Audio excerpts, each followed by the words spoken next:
O massacre dos Uchiha foi uma das decisões mais trágicas da história de Konoha. E até hoje, muitos se perguntam: Hiruzen Sarutobi teve culpa? E mais importante, o que ele poderia ter feito diferente? Durante anos, o clã Uchiha foi marginalizado, mesmo sendo um dos fundadores da vila. Foi afastado da política e confinado numa região isolada. A suspeita sobre seu envolvimento no ataque da Kyuubi só piorou a tensão. Nos bastidores, Danzo e o conselho já enxergavam os Uchiha como uma ameaça. A relação entre o clã e o sistema estava completamente rompida. Mas, e se Hiruzen tivesse impedido os planos de Danzo? E se ele simplesmente não deixasse o massacre acontecer? O que poderia ter acontecido? O golpe planejado pelos Uchiha poderia se concretizar.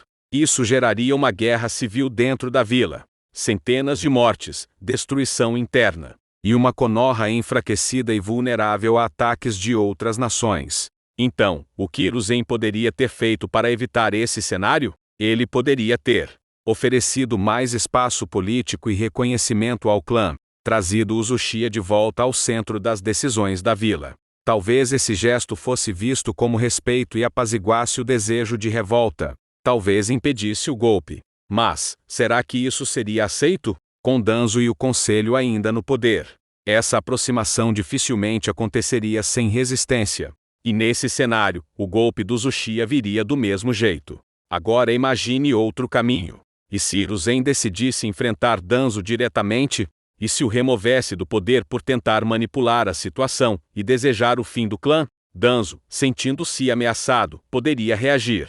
Com o apoio da Raiz, seu esquadrão secreto e leal, ele poderia iniciar um golpe por conta própria. Talvez um ataque silencioso, com sabotagens, assassinatos ou até a tentativa de tomar o controle da vila. O resultado? O mesmo caos, guerra interna, destruição e instabilidade. Ou seja, mesmo tentando salvar os Uchiha, Hiruzen corria o risco de colocar Konoha em colapso. No fim, ele estava preso entre duas tragédias: permitir o massacre para proteger a maioria, ou enfrentar Danzo e arriscar destruir tudo por dentro. Hiruzen escolheu o silêncio. Preferiu manter a estabilidade. Mas esse silêncio custou caro. Custou um clã inteiro. Custou a alma de Itachi. Custou o ódio de Sasuke. Talvez Hiruzen tenha ganho tempo para a vila.